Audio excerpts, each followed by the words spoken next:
Secretariat മാർച്ചിൽ സംഘർഷം ഉണ്ടാകുന്നു. ദൃശ്യങ്ങളിലേക്ക്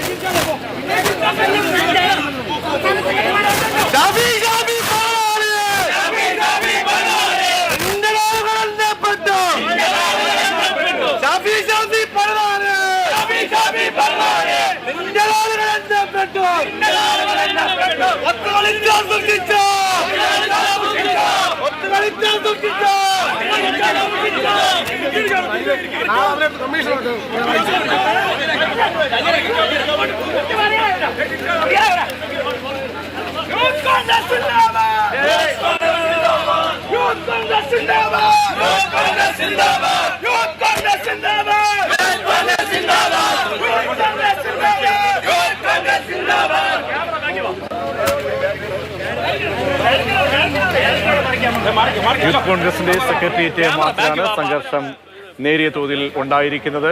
പ്രവർത്തകർക്ക് നേരെ പോലീസ് ജലപീരങ്കി പ്രയോഗിച്ചിരുന്നു.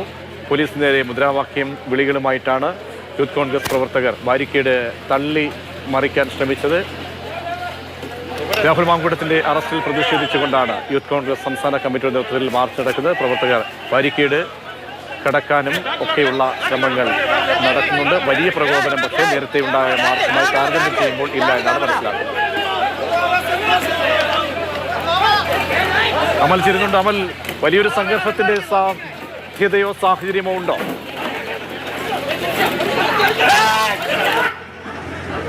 സംഘർഷത്തിലേക്ക് കാര്യങ്ങൾ പോകുന്നു. ആദ്യഘട്ടത്തിൽ സമാധാനപരമായി പുരോഗമിച്ച മാർച്ചാണ്. പക്ഷേ ഇപ്പോൾ പോലീസുമായി ഉന്തും തള്ളുമാണ്. വലിയ തോതിലുള്ള ബഹളത്തിലേക്ക് കാര്യങ്ങൾ പോകുകയാണ്. 2 വട്ടം പോലീസ് ജലപീരങ്കി പ്രയോഗിച്ചു. പ്രവർത്തകർ പിരിഞ്ഞു പോകാൻ തയ്യാറായില്ല. ലാത്തി ചാർജിലേക്ക് കാര്യങ്ങൾ നീങ്ങുന്നു എന്നാണ് മനസ്സിലാക്കാൻ കഴിയുന്നത്. പോലീസിന്റെ കയ്യിലുള്ള ഷീൽഡുകളടക്കം പിടിച്ചു വാങ്ങുന്നുണ്ട് പ്രവർത്തകർ. അതോടൊപ്പം തന്നെ അവരുടെ കയ്യിലുള്ള ലാത്തിയടക്കം പിടിച്ചു വാങ്ങി ദൂരേക്ക് എറിയുന്ന ദൃശ്യങ്ങളും കാണാൻ കഴിയും. എന്തായാലും ഈ സെക്രട്ടേറിയറ്റിന്റെ സമരഗേറ്റിന്റെ സൈഡിലൂടെ അകത്തേക്ക് കടക്കാനുള്ള ശ്രമമാണ് പ്രവർത്തകരുടെ ഭാഗത്തു നിന്നും ഉണ്ടാകുന്നത്. പോലീസ് അത് ആദ്യഘട്ടത്തിൽ തടയുന്നു. ലാത്തി ചാർജിലേക്ക് പോയാൽ അത് വലിയ തോതിലുള്ള സംഘർഷത്തിൽ കലാശിക്കും. 2 സൈഡിലും, അതായത് സ്റ്റാച്ചു ഇരിക്കുന്ന ഭാഗത്ത്, അതായത് ഈ സമരം കാണുന്ന ഈ ദൃശ്യങ്ങൾ കാണുന്ന സ്ഥലത്ത് നിന്നും ഏകദേശം ഒരു 50 മീറ്റർ മാറി വലിയ പോലീസ് സന്നാഹമുണ്ട്. അവിടെ വഴി ബ്ലോക്ക് ചെയ്ത പോലീസ് സന്നാഹം. അതോടൊപ്പം തന്നെ മറുഭാഗത്ത് പാളയത്തേക്ക് പോകുന്ന വഴിക്കാണെങ്കിൽ ഈ തൊട്ടിപ്പുറ കാണുന്ന ഈ സമരഗേറ്റിന് മുന്നിലായിട്ടുള്ള ഏകദേശം ഒരു 50 മീറ്റർ മാറിയുള്ള സ്ഥലത്ത് പോലീസിന്റെ വലിയ സന്നാഹം അവിടെയും തമ്പടിക്കുന്നു. സ്വാഭാവികമായും പോലീസ് പ്രവർത്തകരെ വളഞ്ഞിരിക്കുന്ന ഒരവസ്ഥയുണ്ട്. പ്രവർത്തകരുടെ പ്രകോപനം തുടർച്ചയായി പോലീസിന് നേരെ ഉണ്ടാകുന്നുണ്ട്. പക്ഷേ ലാത്തിചാർജിലേക്ക് നിലവിൽ കാര്യങ്ങൾ പോകുന്നില്ല. പോലീസ് ഉദ്യോഗസ്ഥർ ഈ പ്രവർത്തകരുമായി സംസാരിക്കുകയാണ്. ഈ അകത്തേക്ക് കടക്കാനുള്ള ശ്രമം പക്ഷേ പോലീസ് ഇപ്പോഴും തുടരുന്നു. യൂത്ത് കോൺഗ്രസ് സംസ്ഥാന അധ്യക്ഷൻ രാഹുൽ മാങ്കൂട്ടത്തിനെ അറസ്റ്റ് ചെയ്തതിൽ പ്രതിഷേധിച്ച് ആഹ്വാനം ചെയ്ത മാർച്ചാണ് ഇവിടേക്ക് എത്തിയത്. പക്ഷേ ആദ്യഘട്ടത്തിൽ വലിയ തോതിലുള്ള പ്രകോപനം പ്രവർത്തകരുടെ ഭാഗത്തു നിന്നും ഉണ്ടായിരുന്നില്ല. ജലപീരങ്കി പ്രയോഗം ഉണ്ടായിട്ട് പോലും ഒരു സമാധാനത്തിന്റെ നിലയിലാണ് മാർച്ച് മുന്നോട്ട് പോയിരുന്നത്. പക്ഷേ ഇപ്പോഴങ്ങനെയല്ല. പോലീസുമായി കുന്തും തള്ളുമാണ്. വീണ്ടും ജലപീരങ്കി പ്രയോഗം ഉണ്ടാകാനുള്ള സാധ്യത നിലനിൽക്കുന്നു. എന്നിട്ടും പ്രവർത്തകർ പിരിഞ്ഞു പോയില്ലെങ്കിൽ ഒരുപക്ഷെ പോലീസ് കടുത്ത നടപടിയിലേക്ക് കടക്കും എന്നുള്ളതാണ് മനസ്സിലാക്കുന്നത്. അമൽ, എത്രത്തോളം പ്രവർത്തകർ ഉണ്ട്? പോലീസും നേരത്തെ പറഞ്ഞതുപോലെ സുസജ്ജമാണ്. കഴിഞ്ഞ തവണ പോലീസിന്റെ സാന്നിധ്യം അത്രമേൽ ഉണ്ടായിരുന്നില്ല. ഷീൽഡൊക്കെ തല്ലി തകർക്കുന്ന നിലയിലേക്കൊക്കെ പോയിരുന്നു. ഇന്നിപ്പോൾ അറിയാം, ഈ കേസ് പോലും ആ സമരവുമായി ബന്ധപ്പെട്ടാണ്. പ്രവർത്തകർ വലിയൊരു അക്രമത്തിലേക്ക് പോകുമോ?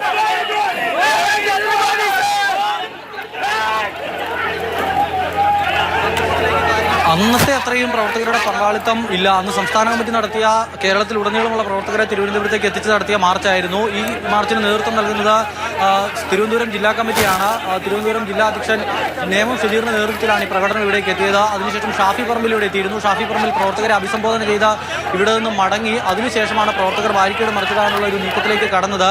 അന്ന് നടന്നതുപോലത്തെ ഒരു അക്രമ സംഭവത്തിനുള്ള ഒരു സാഹചര്യം നിലവിലില്ല എന്ന് നമുക്ക് പറയാൻ കഴിയും. അന്ന് പ്രവർത്തകർ ഇവിടേക്ക് എത്തിയപ്പോൾ തന്നെ സംഘർഷം ഉണ്ടായതാണ്. പോലീസുകാർക്ക് നേരെ വലിയ തോതിലുള്ള അതിക്രമം വന്ന് കണ്ടു. പോലീസുകാരുടെ ഷീൽഡുകളടക്കം തല്ലി തകർക്കുന്നത് നമ്മൾ കണ്ടതാണ്. അന്ന് പ്രകോപനം സൃഷ്ടിച്ച പ്രവർത്തകരുടെ അത്രയും എണ്ണം പ്രവർത്തകർ ഇന്നിപ്പോൾ ഈ മുൻനിരയിൽ പ്രതിഷേധവുമായി, അല്ലെങ്കിൽ പോലീസിന് നേരെ പ്രകോപനം സൃഷ്ടിക്കാനില്ല. പ്രവർത്തക പങ്കാളിത്തം നിരവധിയുണ്ട്. പക്ഷേ ഈ പോലീസിന്റെ എണ്ണം അന്നത്തെ പോലെയല്ല.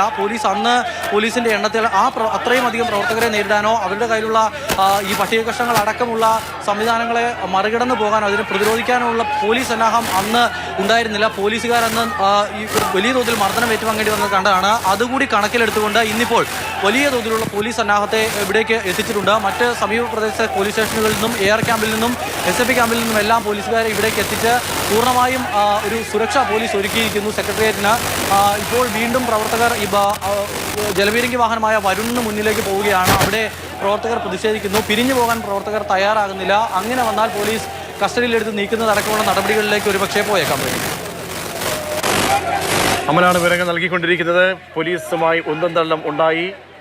ആദ്യഘട്ടത്തിൽ തന്നെ ജലപീരങ്കി പ്രയോഗിച്ചു. പിന്നീട് കുത്തിയിരുന്ന് പ്രതിഷേധിക്കുന്നു. ബാരിക്കേഡ് മറികടന്ന് മുന്നോട്ട് പോകാൻ പ്രവർത്തകർ ശ്രമിച്ചു. ഇപ്പോൾ കുത്തിയിരുന്ന് പ്രതിഷേധം രേഖപ്പെടുത്തുന്നതിന്റെ ദൃശ്യങ്ങളാണ് കാണുന്നത്. ജില്ലാ കമ്മിറ്റി ആഹ്വാനം ചെയ്ത പ്രതിഷേധ മാർച്ചാണ് സെക്രട്ടേറിയറ്റിന് മുന്നിലേക്ക് എത്തിയിരിക്കുന്നത്.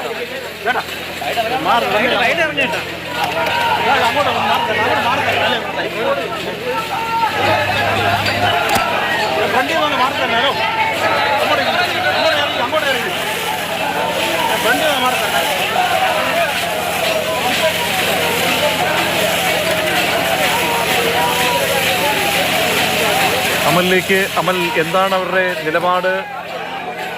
കുത്തിയിരുന്ന് പ്രതിഷേധിക്കുകയാണോ അതോ ബാരിക്കേഡൊക്കെ ചാടിക്കയറുക, മറികടക്കുക, വലിയ പ്രതിഷേധം അറിയിക്കുക? എന്താണ് സ്ഥിതി?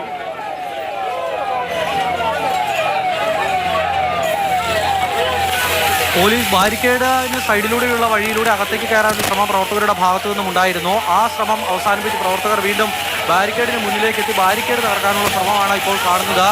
പ്രവർത്തകർ പിരിഞ്ഞു പോകാൻ തയ്യാറാകുന്നില്ല. ഒരു സംഘം പ്രവർത്തകർ ഈ ബാരിക്കേഡിന് തൊട്ട് മുന്നിലായി തന്നെ നിലയുറപ്പിച്ചിരിക്കുന്നു. പോലീസ് ഇവിടെ നിന്ന് മാറണമെന്നൊരു നിർദ്ദേശം അവർക്ക് നൽകിയിട്ടും പ്രവർത്തകർ പിരിഞ്ഞു പോകാൻ തയ്യാറാകുന്നില്ല. പ്രതിഷേധം തുടരും എന്നുള്ളതാണ് മനസ്സിലാക്കാൻ കഴിയുന്നത്. ഇനിയും ഇങ്ങനെ തുടരുകയാണെങ്കിൽ പോലീസിന്റെ ഭാഗത്തു നിന്നും കൂടുതൽ നടപടി ഉണ്ടാകും എന്നുള്ളതാണ് മനസ്സിലാക്കാൻ കഴിയുന്നത്. പോലീസ് അതിനുള്ള ക്രമീകരണങ്ങൾ ഇവിടെ ഏർപ്പെടുത്തുന്നു എന്നുള്ളതാണ് നമുക്ക് ഇവിടെ നിന്നും കാഴ്ചകളിൽ കാണാൻ കഴിയുന്നത്.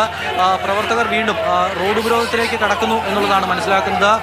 പ്രവർത്തകർ റോഡ് ഉപരോധത്തിലേക്ക് പോവുകയാണ്. സെക്രട്ടേറിയറ്റിന് മുന്നിൽ റോഡ് ഉപരോധിക്കുന്നു. അപ്പോൾ സ്വാഭാവികമായും പ്രവർത്തകരെ ഇവിടെ നിന്ന് നീക്കുന്നതിനുള്ള നടപടി പോലീസിന്റെ ഭാഗത്തു നിന്നും ഉണ്ടാകും. ഈ വഴി വാഹനങ്ങൾ നേരത്തെ തന്നെ ഇതുവഴിയുള്ള വാഹന ഗതാഗതം പോലീസ് നിയന്ത്രിച്ചിരുന്നു. മറ്റു വഴികളിലൂടെയാണ് വാഹനം ഇപ്പോൾ കടത്തിവിടുന്നത്. സെക്രട്ടേറിയറ്റിന് മുന്നിലൂടെ വാഹന ഗതാഗതമില്ല. പ്രവർത്തകർ ഇപ്പോൾ സ്റ്റാച്യുവിൽ സെക്രട്ടേറിയറ്റിന്റെ സമര ഗേറ്റിന് മുന്നിലായി റോഡ് ഉപരോധിക്കുകയാണ്. MG road ഉപരോധിക്കുന്നു.